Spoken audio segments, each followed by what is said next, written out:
andiamo avanti con il prossimo speaker, che è estremamente importante anche, Wendy Levinson, che è seduta in prima fila, adesso prenderà posto in tribuna, che ci dà questa mattina il benvenuto da parte di Choosing Wisely International, e nel pomeriggio poi terrà proprio uno speech dedicato. Dico due parole su di lei, cominciando dalle cose più semplici. È collega, nel senso che è un medico, è professoressa di medicina in Canada, a Toronto, e una cosa estremamente importante, ha partecipato alla costruzione del movimento Choosing Wisely, nel senso che era chair di Choosing Wisely, del primo gruppo che si è riunito di Choosing Wisely America, con Tara, che è anche qui seduta, è stata citata prima, e con Daniel Wolfson dell'IBM Foundation. Qualche altra notizia su di lei? Le piacciono le montagne, le piace la Svizzera, cosa che mi rende particolarmente orgoglioso. Le piace camminare, è stata anche sulla Jungfrau con suo marito. Grazie mille per aver deciso di partecipare, per aver raccolto l'invito. Wendy, thank you. Please. Well, it is really a pleasure to see how much energy and enthusiasm there is for Choosing Wisely in Switzerland and Italy. And it's really an honor to be here.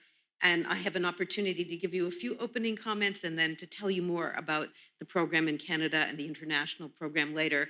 But I really am delighted to see how many enthusiastic people there are as part of this enterprise. So I want to start by just remembering that the problem of overuse of unnecessary tests and treatments is really a culture in, I think, every country, that it's not just one factor, but many that can contribute to overuse. So, I think when we think about overuse, we have to think about what's in the physician's head or the patient's head that might lead them to ordering tests or treatments that aren't necessary. So, for example, often physicians will say that they order unnecessary tests because the patient wanted it. Patient came in asking for a CT scan of their head because their next door neighbor had a headache and they had a brain tumor, and so they'd like a CAT scan. Or they have low back pain and want to get back to work and they'd like an MRI. So sometimes it's that patients ask. I think both physicians and patients think that new tests and treatments are good and better than older things, so they want more technology. It takes more time to explain to a patient why we're not doing an imaging test for their low back pain or another test than just to check off the box. And so busy doctors or busy clinicians often order a test just because it's faster than explaining why you don't need it. Sometimes family doctors and specialists each lead to more testing because the family doctor says the specialist wanted these tests, so I'm ordering them. And the specialist says the family doctor referred them to me for these tests, so I'm ordering them. So we do a little bit of this and lead to more ordering. In North America, for sure, doctors are worried about getting sued, especially in emergency departments. And so they sometimes order unnecessary tests just to be thorough. In North America, for sure, and maybe in your country, there are misaligned financial incentives. And so sometimes physicians are paid more to do more, and this is a problem. But I don't think any of these are as important as this last one. I've always done it this way.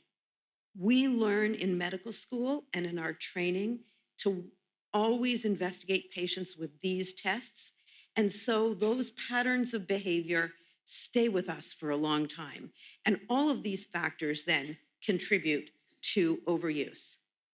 So Choosing Wisely was really created to help clinicians and patients have conversations about the use of unnecessary tests and treatments and help patients make the most effective choices for their care. And you'll hear a lot today about the patient engagement and helping patients make these choices.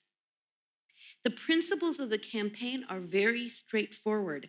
And in fact, I think the simplicity of the campaign has led to it being adopted in many countries.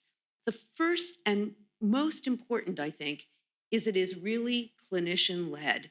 It's a bottom up, we say grassroots movement where physicians and other clinicians themselves identify the things in their discipline for which there's excellent evidence of overuse or harm to patients. That clinician led is so important because really it's that clinician buy in that's so essential to changing the culture. It emphasizes quality of care and harm prevention. And I point this out because it really does not emphasize cost reduction. Cost reduction might be a consequence of it, but the key element is related to quality and harm prevention because that's what both clinicians and patients really care most about. It's patient focused, and we'll hear a lot about that because clearly we need patients to understand that more is not always better. And that is a change of culture. It's highly evidence based so that the recommendations are founded on best evidence and updated regularly. It's multi professional. In the North America, it did start with physicians, but now they're nurses, nurse practitioners, pharmacists, physical therapists, dentists, all engaged in the Choosing Wisely campaign. And the process of making the recommendations has been transparent. So these are the core principles that every country really is asked to follow when they embrace the Choosing Wisely campaign. So just a moment about how it's being picked up around the world. So really it's pretty remarkable because it started in the United States at the ABIM Foundation 5 years ago, just a short 5 years ago.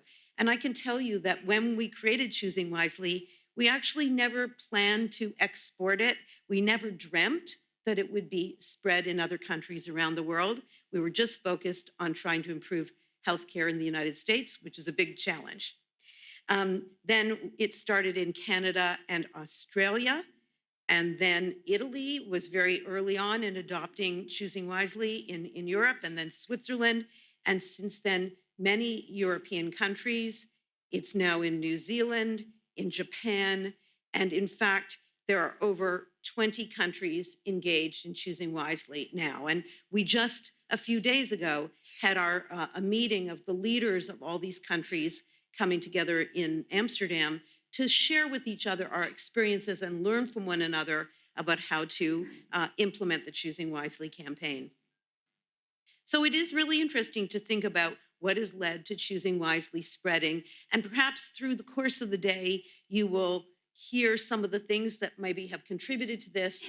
But I think it is a lot of the principles, the clinician-led, the engagement of many stakeholders like the people in this room who have helped to implement Choosing Wisely, because the problem of overuse, we own it. It is our problem.